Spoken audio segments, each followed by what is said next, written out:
আসসালামু আলাইকুম। আজ আমি আপনাদের দেখাবো কিভাবে জলপাই আচার বেশ সুন্দর করে আপনারা তৈরি করবেন। তো আমি এজন্য বাজারে যেয়ে কিছু জলপাই নিয়ে নিলাম।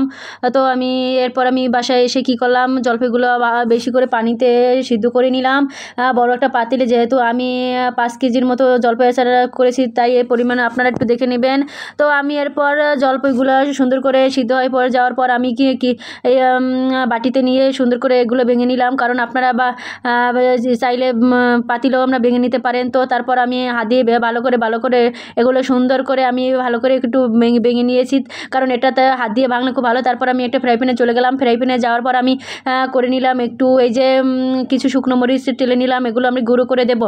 তো আমি এরপর আপনারা কি করবেন, একটা কড়াই নিয়ে নেবেন। কড়াইতে আপনারা সুন্দর করে 2-4টা এলাচ এবং মরিচ, তারপর লবঙ্গ, তারপর পাঁচফোড়ন, এগুলো একটু ভালো করে নেবেন। তারপর আপনারা এগুলো হয়ে গেলে তারপর একটা বড় পাতিলে আপনারা এগুলো কী করবেন, পরিমাণ মতো তেল, তারপর পাঁচফোড়ন যা টেলেছেন এগুলো সব দিয়ে দেবেন। তারপর নাড়াচাড়া করতে থাকবেন।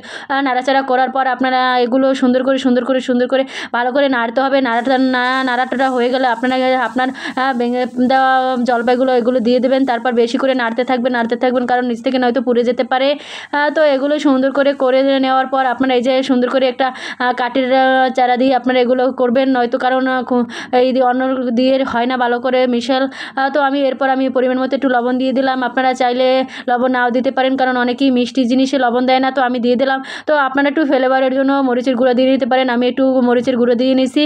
তো মরিচের গুঁড়ো দিয়ে ভালো করে সুন্দর করে নাড়াচাড়া করতেছি। তারপর আপনারা সবথেকে সত্যি কথা একটা বলতে কি, আপনি 5 কেজি জলপাই আচারে আপনি 2.5 কেজি, সবসময় 2.5 কেজি চিনি দেবেন। তো আমি এগুলো সব দিয়ে দিলাম।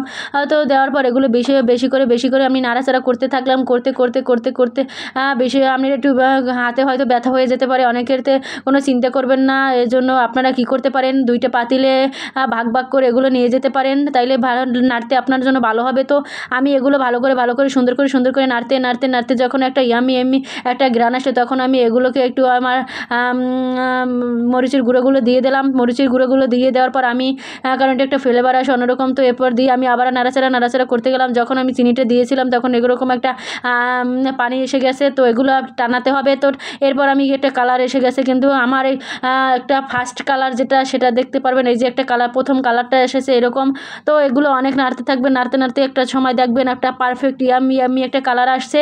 এই যে ঠিক আছে কিনা একটু জানাবেন বন্ধুরা।